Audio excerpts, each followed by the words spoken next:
नमस्कार, capital TV का खास शो राहुल का अग्निपथ देख रहे हैं आप और मैं हूं आपके साथ दिव्या सिंह।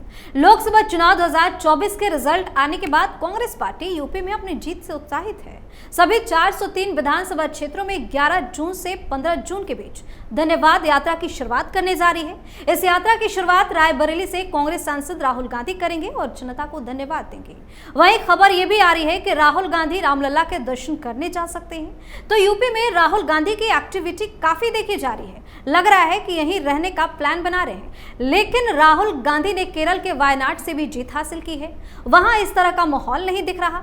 ऐसे में सवाल यह है कि अगर राहुल गांधी यूपी में रहते हैं तो वायनाड का क्या होगा और कैसे वायनाड और रायबरेली के बीच फंसते नजर आ रहे हैं। आज इसी पर चर्चा करेंगे। मेरे साथ स्टूडियो मौजूद हैं कैपिटल टीवी के एग्जीक्यूटिव एडिटर राजीव सर। आपका स्वागत है। धन्यवाद। कैसे राहुल गांधी फंस गए हैं वायनाड और रायबरेली के बीच में? देखिए, राहुल गांधी के साथ कंफ्यूजन हो गई है और इनके जो चमचे हैं सलाहकार, उन्होंने तुक्के को एक सफलता का मानदंड साबित कर दिया है। इनको बताया कि उत्तर प्रदेश में अब आगे संभावनाएं बहुत बेहतर है, इसलिए जो केरल की संभावना है उसको छोड़ दीजिए। केरल 20 सांसद भेजता है, मैक्सिमम आप कितना ला पाएंगे? 15, 16, 17, इससे ज़्यादा सफलता नहीं मिल सकती। पिछले बार भी ऐसा ही हुआ, इस बार भी आपने रिपीट किया, फिर भी 20 सीटें और 80 सीटों के बीच का अंतर है, एक बड़ा गैप है। और जब अगर आपको दिल्ली की सत्ता तक पहुंचना है तो उत्तर प्रदेश में अपनी स्थिति मजबूत करनी पड़ेगी और ज़्यादा मजबूत करनी पड़ेगी। और इन लोगों को लगने लगा है कि जैसे भारतीय जनता पार्टी ने 2014 में, 2019 में उत्तर प्रदेश में मैक्सिमम सफलता पाई, यानी कि एनडीए वहां पर 70 क्रॉस कर चुका था। भारतीय जनता पार्टी अकेले 62 सीटों पर चुनाव जीती थी। तो ये कांग्रेस को भी लगने लगा है, राहुल गांधी को भी लगने लगा है और इनके सलाहकारों ने यह बताया कि उत्तर प्रदेश में बेहतर संभावना है। अगर रायबरेली में रहते हैं तो जैसे रायबरेली अमेठी जीते, 6 सीटों पर कांग्रेस की जीत मिली, वो 60 भी पहुंच सकता है। आपको और ज़्यादा मेहनत करनी चाहिए उत्तर प्रदेश में। लेकिन इन लोगों ने ये बताया नहीं कि यूपी में जो कांग्रेस की सीटें मिली है, कांग्रेस को थोड़ी बहुत सफलता मिली, थोड़ी बहुत इसलिए कह रहे हैं 6 सीटों पर जीत, ये जीत नहीं होती है, वो तुक्के से मिली हुई जीत है। समाजवादी पार्टी और कांग्रेस का गठबंधन, और दूसरे तरफ जो इन दोनों के गठबंधन के खिलाफ भारतीय जनता पार्टी ने उम्मीदवार जो बनाए, उसमें इस बार चूक हो गई। ये कहा जा सकता है over confidence. Bharatiya Janata party का जो ओवर कॉन्फिडेंस था उत्तर प्रदेश को लेकर कि पीएम मोदी ने उत्तर प्रदेश के लिए इतना ज्यादा किया, रामलला का प्राण प्रतिष्ठान समारोह पूरे उत्तर प्रदेश का भगवा भगवा ध्वज हो गया। और मुस्लिम चिढ़े हुए हैं, लेकिन हिंदू जातीय आधार पर नहीं बटेंगे, ये एकजुट होंगे जैसे मुसलमान एकजुट होता है। ये जो बार बार पीएम मोदी को भी दिया जा रहा था फीडबैक उत्तर प्रदेश के लिए कि आपने भी उत्तर प्रदेश के लिए इतनी योजनाएं दी, इतने काम किए, डेवलपमेंट का काम हुआ, एक्सप्रेसवे मिला, साथ ही आप खुद वाराणसी से चुनाव लड़ते हैं। यूपी के लोग आपसे कनेक्ट हो चुके हैं कि अब वो नहीं मानते कि ये गुजरात से आए हैं।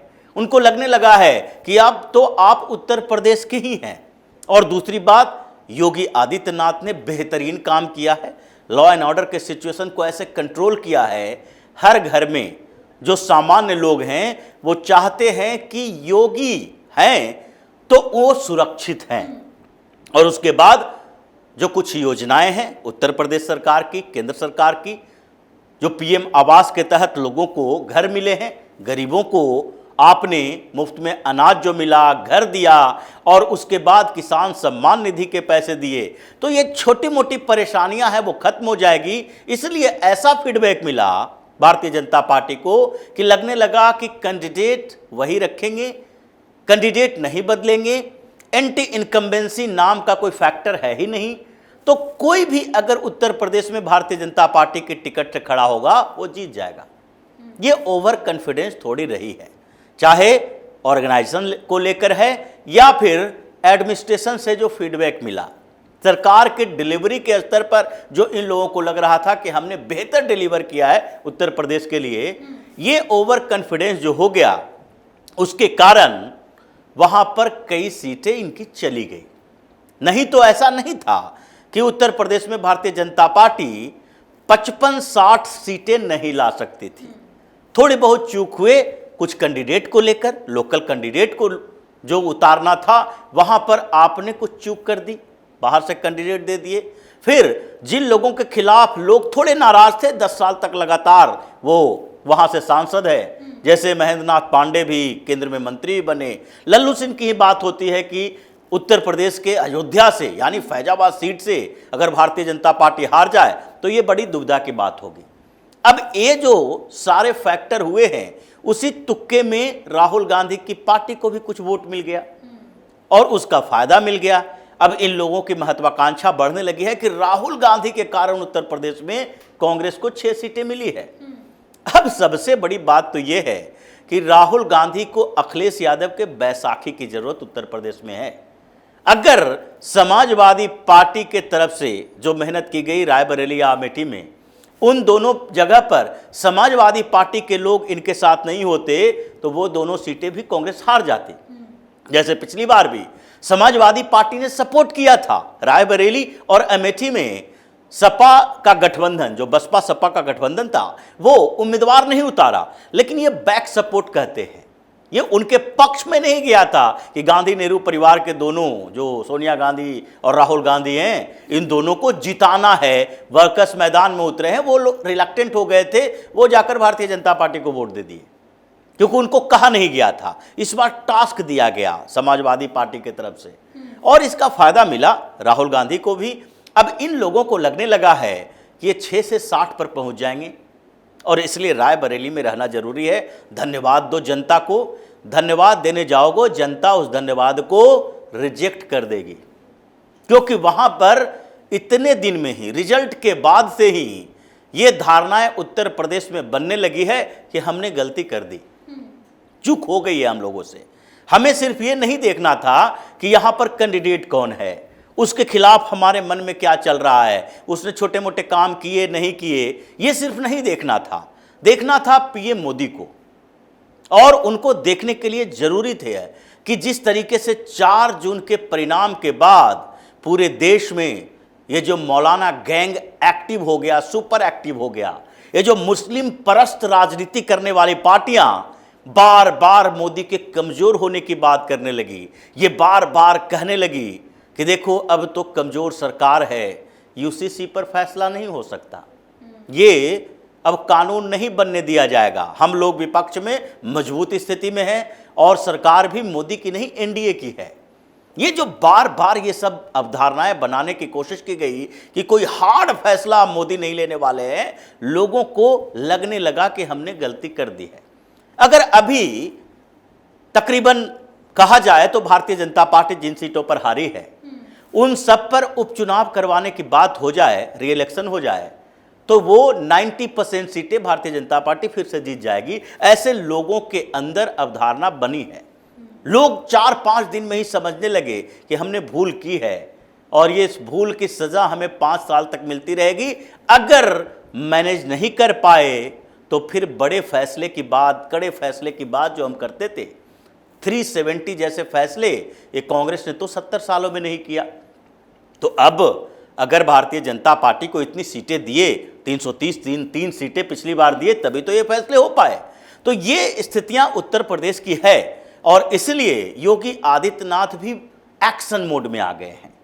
यहाँ वो दिल्ली आते हैं, उसके बाद अमित शाह से मुलाकात करते हैं, जेपी नड्डा से मुलाकात करते हैं, राजनाथ सिंह से मुलाकात करते हैं, पूरी स्ट्रेटजी लेके जा रहे हैं कि अभी जो आगे के चुनाव में, चाहे विधानसभा का चुनाव हो या फिर 29 में लोकसभा का चुनाव हो, ये 27-29 में हम इन लोगों को कैसे जवाब दे सकते हैं। घर घर तक पहुंचाओ बातें कि आपने अगर थोड़ी बहुत भूल की है तो उसको सुधारिए, नहीं तो उत्तर प्रदेश फिर उसी तरीके से अंसारी और अहमद जैसे लोगों के गिरफ्त में आ जाएगा। यूपी में 6 सीटें कांग्रेस ने जीती है। अब चर्चा शुरू हो गई है कि राहुल गांधी रामलला के दर्शन करने जा सकते हैं। देखिए, ये वही यूपी का प्लान है इन लोगों का चुनाव तक तो सोचा अगर भगवान राम का दर्शन करने जाएंगे।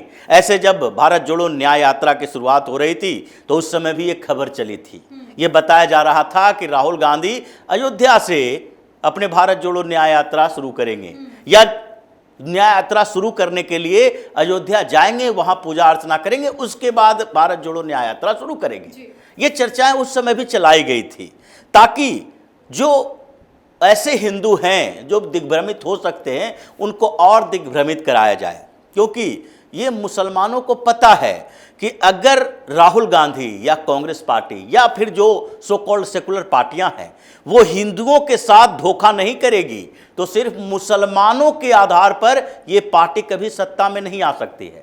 इसलिए मुसलमानों को इससे दिक्कत नहीं होती है। ये तो हम सोचते हैं, लोग ये भ्रमित होते हैं कि देखो रामलला का दर्शन करने राहुल गांधी जा रहे हैं, अखिलेश यादव जा रहे हैं, या ममता बनर्जी काली मंदिर में जा रही हैं, और या फिर ये जो अरविंद केजरीवाल हैं मंदिरों को दर्शन करने जा रहे हैं, हनुमान मंदिर जा रहे हैं, तो इससे मुसलमान नाराज हो जाएंगे। ये मुसलमान नाराज होने वाला नहीं है, क्योंकि वो जानता है कि ये परसेप्शन की लड़ाई है, अवधारणा की, यह वैचारिक संघर्ष का दौर है। ये लोग हिंदुओं को धोखा देते हैं मुसलमानों को खुश करने के लिए, और ये मुसलमान जानता है कि ये हमारे लिए ही फैसले लेंगे, आगे भी इनकी राजनीति का केंद्र मुस्लिम ही होगा, हमारे तुष्टिकरण में ये बने रहेंगे। अगर ये हार गए, भारतीय जनता पार्टी जीतती रही, तो हमारी राजनीति खत्म हो जाएगी, हम फिर कहीं के नहीं रहेंगे। इसलिए इन लोगों के धोखे को वो प्रमोट करता है। कुछ मुल्ला मौलवी भी कहेगा राहुल गांधी को ऐसा करना चाहिए, क्यों नहीं करते हैं, राहुल गांधी को मंदिर जाना चाहिए, क्योंकि इन लोगों के अंदर है कि कांग्रेस आखिरकार मुस्लिम परस्त पार्टी है। हिंदुओं को धोखा देने के लिए इसे जनेऊ धारण करने दो, इसे मंदिर जाने दो, इसे पूजा करने दो, कोई फर्क नहीं पड़ेगा। यूपी में सर राहुल गांधी तो काफी एक्टिव दिख रहे हैं, लेकिन अगर ये यहाँ पे रहते तो फिर वायनाड का क्या होगा? वायनाड में इस तरह की कोई सिचुएशन क्यों नहीं दिख रही? देखिए वहां भी दिख रही है, ऐसा नहीं है कि वहां नहीं दिख रही है। 12 जून को वायनाड जाने वाले हैं राहुल गांधी। क्यों? क्योंकि वायनाड में भी हंगामा चल रहा है। वहां पर कहा जा रहा है वहां कांग्रेस के पार्टी वर्कर, कांग्रेस के छुटभइये नेता, ये सब मिलजुल कर वहां भी रेजोल्यूशन पास कर रहे हैं, राहुल गांधी को वायनाड नहीं छोड़ना चाहिए। क्योंकि सबसे बड़ी बात तो यह है कि कांग्रेस के जो मिडिल लेवल के नेता वायनाड के हैं, कौन जानेगा, कौन पहचानेगा? अगर वहां पर कोई दूसरा कांग्रेस का सांसद होगा, राहुल गांधी होंगे वायनाड में, तो वहां पर जो कांग्रेस के मिडिल लेवल के नेता है, कांग्रेस के जो वर्कर हैं, उनको कुछ ज्यादा मिलेगा, ठेके मिलेंगे, टेंडर मिलेंगे, फायदा मिलेगा। और दूसरी बात, उनकी पहचान बड़ी रहेगी, वायनाड चर्चा में रहेगा, वायनाड में कुछ प्रोजेक्ट और लाया जा सकता है, क्योंकि इनके पास पावर हो या ना हो, लेकिन ये पावर तो है कि एनजीओ के साथ मिल सकते हैं, ये पावर है कि अंतर्राष्ट्रीय फंड ला सकते हैं, वहां पर बिल मेलिंडा गेट्स फाउंडेशन भी आ सकता है। तो ये तो इनकी पूरी लॉबी है, ये करना चाहे तो कर सकता है, नहीं करना चाहता है तो अलग बात है। इसलिए वायनाड के लोग भी गुस्से में हैं कि अगर राहुल गांधी ने छोड़ा तो इस बार कांग्रेस यहां नहीं जीत पाएगी। अगर राहुल गांधी ये फैसला लेते हैं कि वायनाड छोड़ देंगे, रायबरेली में रहेंगे, तो वहां वायनाड में फिर से जो चुनाव होगा, उस चुनाव में एनी राजा फिर कैंडिडेट बनेगी, और इस बार कहा जाएगा कि तुम किसके चक्कर में पड़े हो। ये जो दिल्ली से आता है, चुनाव लड़ता है, अपने फायदे के लिए तुम्हारा उपयोग करता है, फिर वापस चला जाता है, कभी छोड़ देता है, कभी पकड़ लेता है, जब हारने की स्थिति आती है तो यहां चला आता है। इसलिए लोकल कैंडिडेट को जिताओ, और इसलिए इस बार वायनाड चली जाएगी हाथ से, ये हाथ में रहने वाले नहीं है। इसलिए ये लोग सोच रहे हैं कि अगर रायबरेली को पकड़ना है तो वायनाड में ना हो तो प्रियंका वाड्रा को भेज दो, अगर रायबरेली छोड़ते हैं तो रायबरेली प्रियंका वाड्रा को दे दो, गांधी परिवार दोनों जगह पर रहे, ताकि किसी तरीके से वहां के लोगों को खुश किया जा सके। लेकिन ये बात है, कांग्रेस दिग्भ्रमित है उत्तर प्रदेश में, और राहुल गांधी अभी खूब मेहनत करेंगे उत्तर प्रदेश में, जितना करना है वो कर ले। पहले भी किए, अखिलेश यादव और राहुल गांधी ने विधानसभा चुनाव में भी गठबंधन किया था, यूपी के 2 लड़कों का कुछ नहीं हो पाया। इस बार थोड़े सिचुएशन बदल गए थे, भारतीय जनता पार्टी की भूल का फायदा उन्हें मिला है, और इसलिए अभी अगर एक एक घरों तक भी पहुंचेंगे धन्यवाद ज्ञापन की बात है, धन्यवाद यात्रा करेंगे, जनता को धन्यवाद देंगे, हमें सपोर्ट किया, तो उस धन्यवाद को भी वो एक्सेप्ट नहीं करेगा। अभी इतना गुस्सा है लोगों के अंदर कि हमने इन मुस्लिम परस्त पार्टियों को जिता दिया। अखिलेश यादव फिर से वही इफ्तार वाली टोपी पहन के जाएगा, साफा लगा के, और हम लोग जो इतने सालों से, लगभग 2014 के बाद से जो पूरे उत्तर प्रदेश का माहौल बदला, और फिर योगी के आने के बाद माहौल ही नहीं बदला, बल्कि ये जो डर के साए में रहते थे लोग, ये अहमद और अंसारी जैसे गुंडे थे, इन सबको ठंडा किया है, तो उन लोगों का मोरल गिरा हुआ है। लेकिन अखिलेश यादव के सांसद और राहुल गांधी के सांसद, इन लोगों की छोटी सी जीत ने वहां के हिंदुओं का मनोबल गिरा दिया है। मुसलमान ये हर जगह नंगा नाच कर रहे हैं, खुशियां, जश्न, ये किस बात का कि मोदी को सीटें कम दिलवा पाए, ये इनकी बड़ी जीत है। ये नहीं है कि मोदी प्रधानमंत्री नहीं बने, फिर से प्रधानमंत्री बन गए, तो इसलिए ये धन्यवाद मानेंगे नहीं वहां के लोग। और राहुल गांधी अब ऐसा फंस चुका है कि वायनाड छोड़े या रायबरेली छोड़े, किसी भी स्थिति में राहुल गांधी के लिए मुश्किल आगे बढ़ने वाली है, और फिर से एक बार चलेगा। ये भगोड़ा नेता है, इस पर विश्वास मत करो, चाहे रायबरेली का हो या वायनाड का, इसके ऊपर विश्वास मत करो, क्योंकि ये तो वो नेता है जो पीएफआई के साथ मीटिंग करता है। ये वो नेता है जो अरविंद केजरीवाल की तरह, जैसे अरविंद केजरीवाल पंजाब में खालिस्तानियों का सपोर्ट करने के लिए तैयार था, ये किसी भी हद तक जा सकता है, देश विरोधी गतिविधियां कर सकता है। ये तो संविधान बचाओ बचाओ के नाम पर दुनिया के बड़े बड़े देशों में घूम घूम कर, यूरोप में, अमेरिका में, वहां से आक्रमण के लिए इनवाइट कर रहा था कि आर्थिक आक्रमण करो, भारत पर ये आर्थिक प्रतिबंध लगा दो, क्योंकि मोदी तानाशाह हो चुके हैं, लोकतंत्र की हत्या हो गई है। लोकतंत्र के, डेमोक्रेसी के डिफेंडर को बुलाने गया था। इसलिए ये आदमी आज भी धोखेबाज है, कल भी धोखेबाज ही होगा। लेकिन लोग जब दिग्भ्रमित हो जाते हैं तो कभी कभी उनको स्पष्ट दिखाई नहीं पड़ता। जब आंखों में मोतियाबिंद हो जाए तो दृष्टि में दोष हो जाता है, वो दिख नहीं पाता जो दिखना चाहिए। इसलिए कभी कभी दिग्भ्रम की स्थिति हो सकती है। अभी कांग्रेस या राहुल गांधी को ये 2047 तक देखना चाहिए। जब तक ये पूरी तरह से टूट न जाए तब तक कांग्रेस से मुक्ति नहीं मिलेगी, उसके कल्चर, उसके संस्कृति से मुक्ति नहीं मिलेगी, उसके उस एजेंडे से मुक्ति नहीं मिलेगी। इसलिए ये दिग्भ्रम की स्थिति राहुल गांधी की है, वो कुछ दिनों में ही टूट जाएगा। अभी पीएम मोदी के शपथ के बाद इसका मोरल कम हो गया है, और आगे कुछ दिन में और जब कड़े फैसले होंगे तो धीरे धीरे कांग्रेस अपने आप में लड़ झगड़ के निपट जाएगी, क्योंकि ये 2029 के चुनाव का इंतजार नहीं होगा। 99 का आंकड़ा है। धीरे धीरे देखिए कि कैसे एक एक करके इनके लोग भागना शुरू करते हैं। बहुत बहुत धन्यवाद सर तमाम जानकारी। धन्यवाद। तो राहुल गांधी यूपी की रायबरेली और केरल की वायनाड दोनों सीट पर जीतकर मुश्किल में फंस गए हैं। राहुल गांधी ना तो रायबरेली छोड़ना चाह रहे हैं और ना ही वायनाड, लेकिन आखिरकार फैसला तो लेना ही पड़ेगा। ऐसे में दो नाव की सवारी करके बुरी तरह से फंसते नजर आ रहे हैं। आप अपनी राय हमें कमेंट करके जरूर बताएं। देखते रहिए कैपिटल टीवी। नमस्कार।